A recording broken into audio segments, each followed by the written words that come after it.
Hello students, welcome back to crash biology. आज के lecture में हम देखेंगे फर्टिलाइजेशन इन रिक्शिया। इससे पहले वाले लेक्चर में हम देख चुके हैं वेजिटेटिव रिप्रोडक्शन, और उससे अगले लेक्चर में हमने देखा था सेक्सुअल रिप्रोडक्शन स्टार्ट किया था, जिसमें कि हमने आर्किगोनिया और एंथेरिजॉइड ये सब डेवलपमेंट देखे थे। अब हम देखेंगे फर्टिलाइजेशन। हमने मेल रिप्रोडक्टिव ऑर्गन का डेवलपमेंट देख लिया और फीमेल रिप्रोडक्टिव ऑर्गन का डेवलपमेंट देख लिया, एग का डेवलपमेंट और एंथेरिजॉइड का। अब स्टार्ट करेंगे फर्टिलाइजेशन। ये सारी प्रोसेसेस कौन से प्लांट में हो रही हैं? ब्रायोफाइट के गैमेटोफाइट में, जिससे कि अल्टीमेटली क्या बनेगा? स्पोरोफाइट बनेगा। तो चलिए स्टार्ट करते हैं। Water is essential for fertilization. अब जब फर्टिलाइजेशन होगा तो उसमें सबसे इम्पोर्टेंट चीज़ क्या है? Water. It enters the antheridial chamber. Water antheridial chamber में एंटर करता है। Apical cells of the antheridial wall get swollen by absorbing water.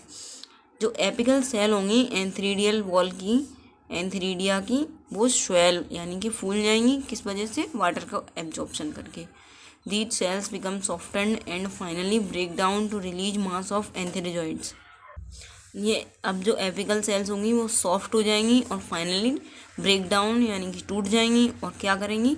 एंथेरिजॉइड्स को रिलीज कर देंगी। बहुत सारे एंथेरिजॉइड को रिलीज कर देंगी, छोड़ देंगी। These antherozoids come up to dorsal surface of the thallus from the entheridial chamber, where they swim in the thin film of water and reach the mouth of neck of archegonium.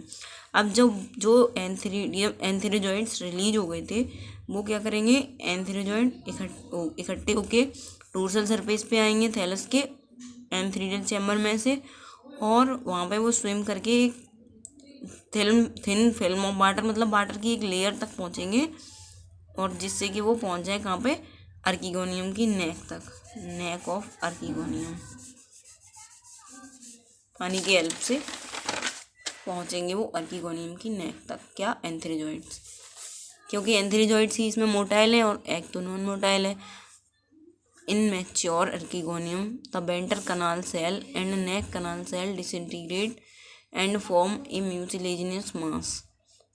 Mature archegonium में जो vendor canal cell होंगे और नेक canal cell होंगे वो disintegrate हो जाएंगे और एक म्यूसिलेजिनस मास बनाएंगे। मतलब डिसइंटीग्रेट होकर मतलब टूट जाएंगे, बिखर जाएंगे, और एक म्यूसिलेज का मास बनाएंगे, एक म्यूकस का एक लेयर बनाएंगे। It absorbs water, swells up and comes out of the archegonial mouth off by pushing the cover cells apart. ये वाटर को एब्जॉर्ब करेगा और स्वेल अप होगा और बाहर आएंगे आर्किगोनियल माउथ, और किस वजह से? कवर सेल को पुश करके। This mucilaginous mass consist of chemical substances such as soluble proteins and certain inorganic salts of potassium. इस म्यूसिलेजिनस मास में जो कि बाहर निकल के आएगा उसमें क्या क्या होगा? केमिकल्स होंगे। कैसे? सॉल्युबल प्रोटीन्स होंगे, इनऑर्गेनिक सॉल्ट होंगे पोटेशियम के, उस म्यूसिलेजिनस मास में जो कि निकलेगा आर्किगोनियम से। Many antherozoids enter the archegonial neck because of the chemotactic response and reach up to the egg. अब बहुत सारे एंथेरिजॉइड्स होंगे वो आर्किगोनियल नेक तक पहुंच जाएंगे कीमोटैक्टिक रिस्पॉन्स से। मतलब जो आर्किगोनिया होगी वो केमिकल्स सीक्रेट करेगी, उसके रिस्पॉन्स में जो एंथेरिजॉइड्स होंगे वो एग तक पहुंचेंगे। इस रिस्पॉन्स को हम कीमोटैक्टिक रिस्पॉन्स बोलते हैं।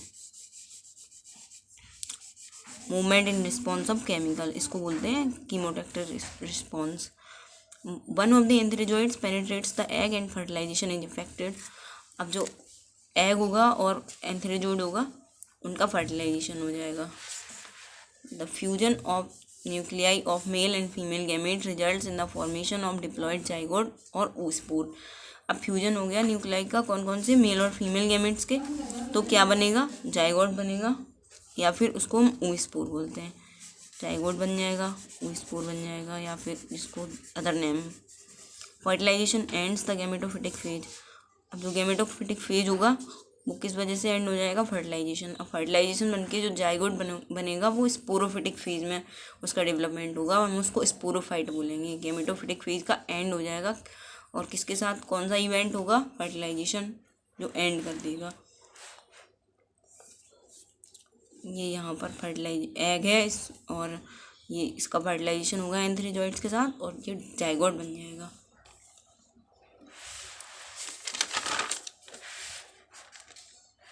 गैमेटोफिटिक का एंड होता है तो फिर स्पोरोफिटिक फेज स्टार्ट होता है।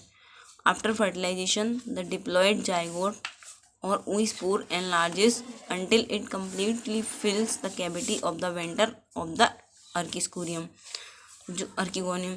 जो फर्टिलाइजेशन के बाद जो डिप्लॉयड जाइगोट होगा या oospore होगा वो एनलार्ज करेगा, बड़ा होगा। कब तक? जब तक ये अर्किगोनियम की कैविटी, जो अर्किगोनियम की जहाँ पे प्रेजेंट था वो जाइगोट, उस कैविटी को, उस स्पेस को पूरी तरह से भर नहीं देगा, फिल नहीं कर देगा, तब तक वो बड़ा होता जाएगा। अब जाइगोट कैसा बना? Diploid. A wall is then secreted around the oospore। एक वॉल होगी वो oospore के अराउंड सीक्रेट हो जाएगी।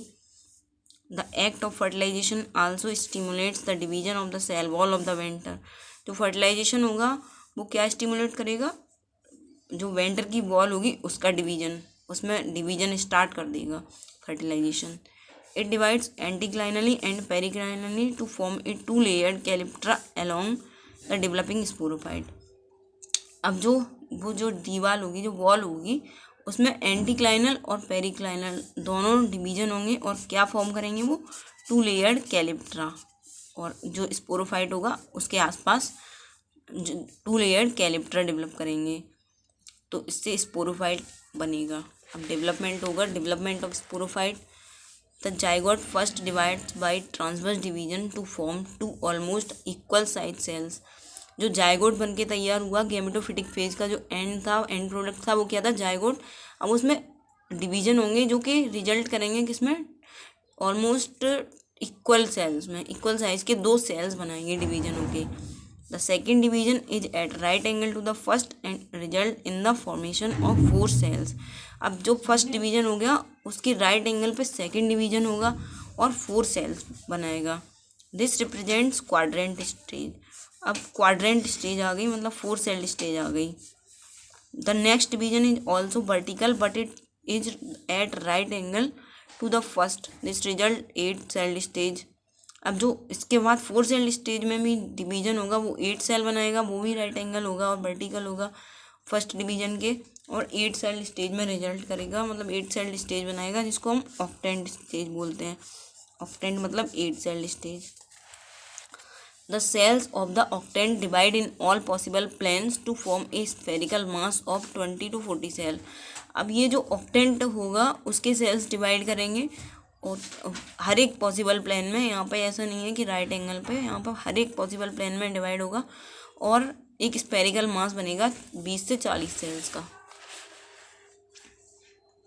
The cells of the peripheral region divide by a periclinal division to form an outer layer of epithelium and central mass of cell called endothelium। जो peripheral reason के sales होंगे वो periclinal division करेंगे और क्या बनाएंगे? एक आउटर लेयर बनाएंगे जिसको हम एम्फीथीसियम बोलेंगे, और एक सेंट्रल मास, एक सेंटर में लेयर बनाएंगे सेल्स की, उसे बोलेंगे एंडोथीसियम। एम्फीथीसियम और endothecium. The cells of epithelium divide only by anticlinal division to form a single layered sterile jacket और capsule wall। अब ये जो एम्फीथीसियम बन जाएगी वो डिवाइड होगा, उसमें भी डिवीजन होगा, और क्या बनाएंगे? स्टेराइल जैकेट या कैप्सूल बॉल बनाएंगे। The endothecium forms the archesporium. Endothecium क्या बनाएगा? आर्किस्पोरियम बनाएगा। Its cells divide and redivide to form a mass of sporogenous cell या स्पोरोसाइट। अब ये आर्किस्पोरियम होगा जो कि एंडोथीलियम से बनेगा, उसके सेल्स डिवाइड करेंगे और फिर फर्दर रीडिवाइड करेंगे और क्या बनाएंगे? मास ऑफ स्पोरोजेनस सेल, जो कि या जिन्हें हम स्पोरोसाइट बोलेंगे, जो फर्दर क्या बनाएंगे? स्पोरोफिटिक फेज का जो प्लांट होगा ब्रायोफाइट का, रिक्शिया का, वो बनाएंगे स्पोरोसाइट्स। ये डिवीजन हमने इधर देखा था, जो हमने भी पढ़ा वो डिवीजन यहाँ हुआ। यहाँ जाइगोट बन चुका है, मेल फीमेल न्यूक्लियस, और यहाँ पे जाइगोट, ये इधर दिखाया गया जाइगोट। इसके बाद ये डिवीजन होगा जाइगोट में। जाइगोट में डिवीजन होके 2 सेल, फिर 4 सेल, फिर उसके बाद फर्दर 8 सेल, फिर बहुत सारे सेल स्टेज, ऑक्टेंट, क्वाड्रेंट सब बनने के बाद कई सारे स्टेज आएंगे। एम्फीथीसियम बना, एंडोथीसियम बना, फिर अल्टीमेटली डिवीजन होते होते स्पोर मदर सेल बनेंगी। अब ये स्पोर मदर सेल क्या बनाएंगी, ये बनाएंगी स्पोर टेट्राड, और ये बनेंगे फिर स्पोर। यहाँ पे spore, development of sporogonium. Sporogonium वो स्ट्रक्चर है जहाँ पे स्पोर्स बनेंगे, जहाँ पे स्पोर्स का डेवलपमेंट होगा। तो ये पूरा फिगर के थ्रू दिखाया गया है, डायग्राम्स के थ्रू। अब हम देखते हैं आगे next, sporogenesis. At the time of meiosis the spore mother cell lie free within the cavity of sporogonium. अब ये जो जाइगोट बन चुका था उसमें वो 2n था, यानी कि डिप्लॉयड था। उसके बाद बहुत सारे डिवीजन हुए, और अब जो उन डिवीजन के जो सेल बने स्पोरोसाइट्स, उनमें क्या होगा, मियोसिस होगा, क्योंकि प्लांट को अब जो स्पोरोफाइट होगा वो प्लांट होगा haploid. Eight the time of meiosis, meiosis के टाइम पर spore mother sales lie free within the cavity of sporogonium.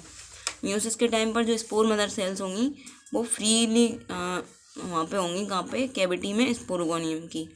Spore mother cells undergo meiosis. Spore mother cells meiosis में जाएंगी।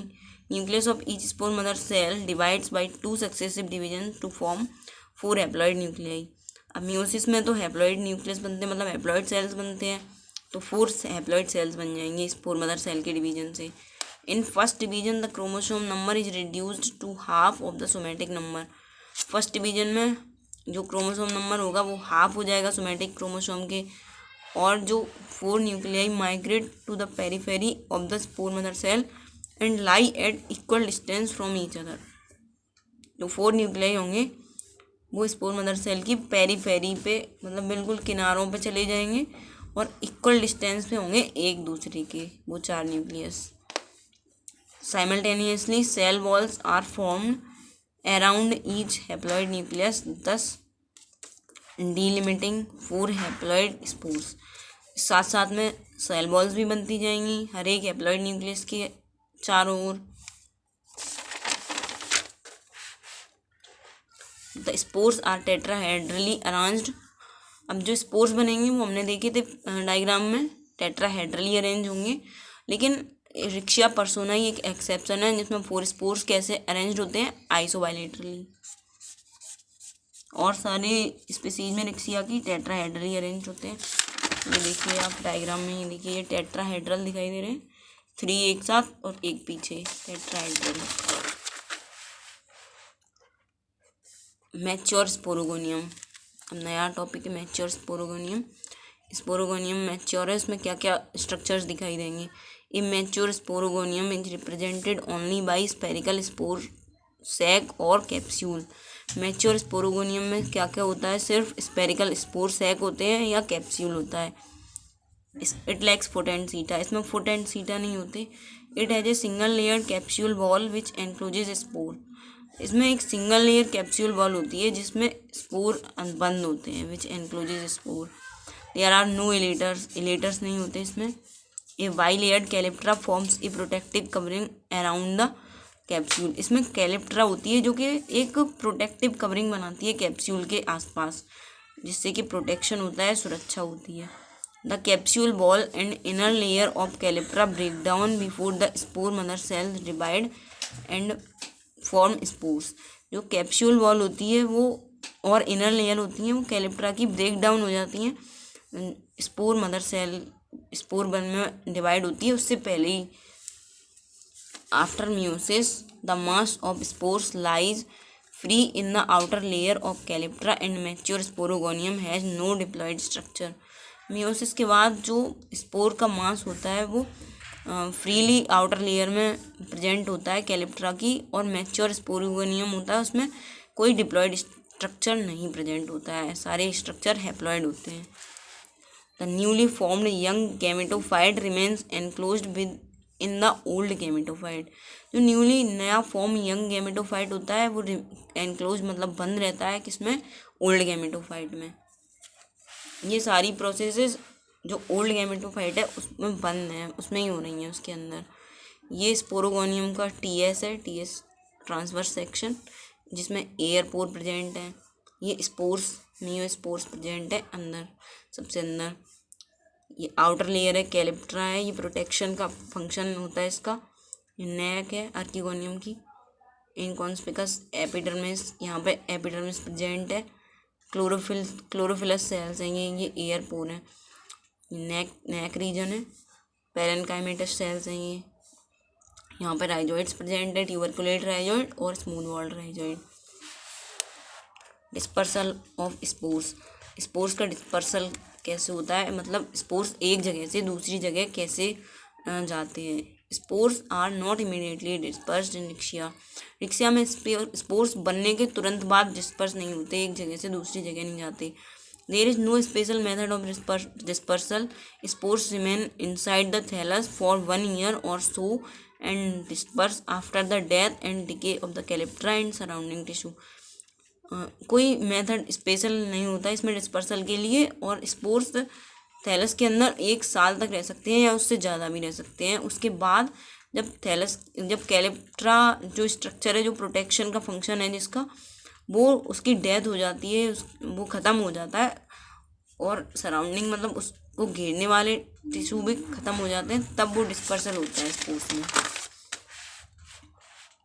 द स्पोर, ये जो spores बने वो कैसे हैं, उनका क्या क्या फंक्शन है, क्या स्ट्रक्चर है, वो देखेंगे। Spores are very small, spores बहुत स्मॉल होते हैं। डायग्राम कितना है, 0.5 से 0.12 mm, 0.05 से 0.12 mm है इनका diameter. They are haploid, uninucleate and pyramidal in shape. Haploid structure है, यूनिन्यूक्लियेट मतलब एक न्यूक्लियस है, और शेप कैसा है, पिरामिड है, पिरामिड जैसा होता है, triangular. Each spore remains surrounded by 3 layers, that is an outermost ornamented cutinized layer called exosporium. Spore होते हैं वो 3 लेयर से घिरे रहते हैं। आउटरमोस्ट मतलब सबसे बाहरी लेयर कौन सी है, जिसमें कि क्यूटिन प्रेजेंट है, एक्जोस्पोरियम बोलते हैं। द मिडिल लेयर कॉल्ड मीजोस्पोरियम, बीच वाली लेयर को मीजोस्पोरियम बोलते हैं। डिफ्रेंशिएटेड इनटू 3 कंसेंट्रिक जोन्स, जिसमें 3 जोन्स प्रेजेंट होती हैं। And the innermost layer called endosporium, और जो सबसे लास्ट की अंदर की लेयर है उसको हम एंडोस्पोरियम बोलते हैं। कौन कौन सी 3 लेयर्स प्रेजेंट हैं स्पोर में, एक्जोस्पोरियम, मीजोस्पोरियम और endosporium. The endosporium is made up of cellulose and pectose. जो एंडोस्पोरियम है वो लेयर किस चीज़ से बनी है, सेल्यूलोज और पेक्टोज, ये 2 सब्सटेंसेज हैं। ये स्पोरोजेनेसिस है, स्पोर्स कैसे फॉर्म होते हैं, ये सिंगल सेल है, फिर इसमें डिवीजन हुआ, फिर ये न्यू टेट्राहेड्रल स्ट्रक्चर बना, फिर अल्टीमेटली ये स्पोर है। इनमें भी कुछ चेंजेस हुए, फिर ये स्पोर बना, ये स्पोरोजेनेसिस है। Germination of spores and formation of young gametophyte. Spores germinate करके अल्टीमेटली क्या बनाएंगे, गैमेटोफाइट बनाएंगे। तो ये प्रोसेस कैसे होती है हम यही देखेंगे अब। Light, low temperature and water is essential for spore germination. Spore germination के लिए क्या क्या चीज़ें ज़रूरी हैं, लाइट, लो टेम्परेचर और water. According to Campbell, the exosporium and mesosporium rupture at the triradiate mark and exosporium comes out in the form of a tubular growth called the germinal. Campbell के according जो exosporium होता है और मीजोस्पोरियम होता है वो rupture करता है, मतलब टूट जाता है, कहाँ पे, ट्राई रेडिएट मार्क पे, और जो एंडोस्पोरियम होता है वो बाहर आता है और क्या बनाता है, एक ट्यूबुलर ग्रोथ बनाता है जिसे हम जर्मिनल बोलते हैं।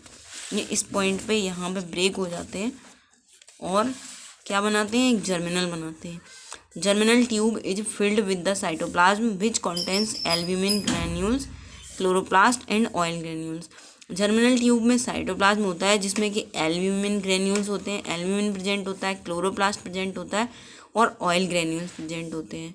The germ tube elongates rapidly to form a club shaped structure because the content of the cytoplasm move to the distal end। जो जर्म ट्यूब होता है वो elongate करता है, मतलब अपनी लेंथ बढ़ाता है बहुत जल्दी, और क्या बनाने के लिए, एक क्लब शेप्ड स्ट्रक्चर बनाता है बनाने के लिए, जिसमें कि साइटोप्लाज्म मूव होता है डिस्टल एंड की तरफ। At the end it divides by transverse division to form a small cell, और सबसे लास्ट में ये डिवाइड करता है एक ट्रांसवर्स डिवीजन से, और क्या बनाता है, एक छोटा सेल बनाता है। It again divides by transverse division which is parallel to first division, और इसमें उस डिवीजन के बाद भी एक अगला ट्रांसवर्स डिवीजन होता है जो कि पैरेलल होता है फर्स्ट डिवीजन के। Both these cells divide by 2 vertical divisions at right angle to one another and form 2 tiers of 4 cells each. ये दोनों सेल्स फिर डिवाइड होंगे दो वर्टिकल डिवीजन से राइट एंगल पे एक दूसरे के, और क्या बनाएंगे, 4 सेल्स के 2 टीयर्स बनाएंगे, एक एक 2 cells in 2 tiers. This represents octant stage. अब इसमें भी ऑक्टेंट स्टेज आ जाएगी। The distal tier of 4 cells of the octant stage functions as an apical cell with 2 cutting faces। जो डिस्टल टीयर होगा, जो 4 सेल्स बनेंगे उनमें से ऑक्टेंट के जो 8 सेल बनेंगे उनमें से 4 सेल जो होंगे डिस्टल टीयर के, वो कैसे फंक्शन करेंगे, एपिकल सेल की तरह फंक्शन करेंगे, और जिनमें कि 2 कटिंग फेसेस होंगे। It cuts a number of cells on its left and right side to form multicellular thallus. ये बहुत सारे नंबर ऑफ सेल्स को कट करता है इसकी लेफ्ट और राइट साइड में, और क्या बनाता है, एक मल्टीसेल्यूलर थैलस बनाता है। Along with these divisions the first rhizoid develops at the base of the germ tube. इन सब डिविजन्स के साथ, इन सब चेंजेस के साथ जो पहला राइजॉइड होता है वो डेवलप होता है कहाँ पे, जर्म ट्यूब के बेस पे, जर्म ट्यूब के सबसे नीचे पार्ट पे। Many rhizoid develop later on from the multicellular thallus and fix it on the soil. बहुत सारे राइजॉइड डेवलप करते हैं उसके बाद, और मल्टीसेल्यूलर थैलस जो बन के तैयार हो गया वो उसको सॉइल में फिक्स करते हैं, क्योंकि राइजॉइड्स का यही फंक्शन होता है, सॉइल से न्यूट्रिशन लेना और जो थैलस होता है उसको सॉइल में फिक्स रखना, सबस्ट्रेटम से फिक्स रखना। ये है जर्मिनेशन स्पोर का। इसमें ये स्पोर है, इसमें जर्म पोर बनेगी, जर्मिनल ट्यूब बनेगा। फिर ये एग्जोस्पोर, इसमें कुछ और चेंजेस आएंगे। एग्जोस्पोर 4 सेल, ये यहाँ पे सिंगल सेल है, यहाँ 4 सेल्स प्रेजेंट है। उसके बाद ये राइजॉइड्स बनना स्टार्ट होंगे, एपिकल सेल बनेगा, और अल्टीमेटली ये यहाँ पे एक थैलस बना देंगे, एक गैमेटोफाइट बना देंगे। ये रिक्शिया का डेवलपमेंट है। अब हम रिक्शिया की लाइफ साइकिल देखेंगे ग्राफिक फॉर्म में। हमने रिक्शिया का स्पोरोफिटिक फेज भी देख लिया, गैमेटोफिटिक फेज भी देख लिया। अब हम देखेंगे पूरी लाइफ साइकिल कैसे कंप्लीट होती है रिक्शिया की।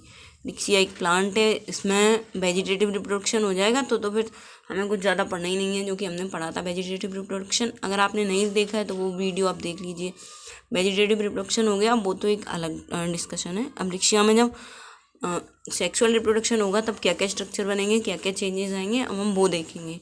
मेल और फीमेल 2 पार्ट बनेंगे, फीमेल पार्ट को अर्कीगोनियम, मेल पार्ट को एंथ्रीडियम। ये 2 स्ट्रक्चर बन गए। अर्कीगोनियम में बनेगा एग, जिसमें कि कितने क्रोमोसोम नंबर क्या होगा, N, और एंथ्रीडियम में बनेगा एंथ्रोजोइड, जिसमें भी N नंबर होंगे उसके क्रोमोसोम के। इन दोनों में फर्टिलाइजेशन होगा, सिनगेमी, जिसको अदर नेम इसका है सिनगेमी। फर्टिलाइजेशन होके क्या बनाएंगे, oospore, और oospore कैसे होंगे, 2N होंगे, ये डिप्लॉयड होंगे। यहाँ तक पूरा स्ट्रक्चर हैप्लॉयड था। अब जो फर्टिलाइजेशन होके जो स्ट्रक्चर बना वो oospore बना, वो डिप्लॉयड बना 2N। और फिर एम्ब्रियो बनेगा, एम्ब्रियो के बाद स्पोरोगोनियम, फिर स्पोर मदर सेल।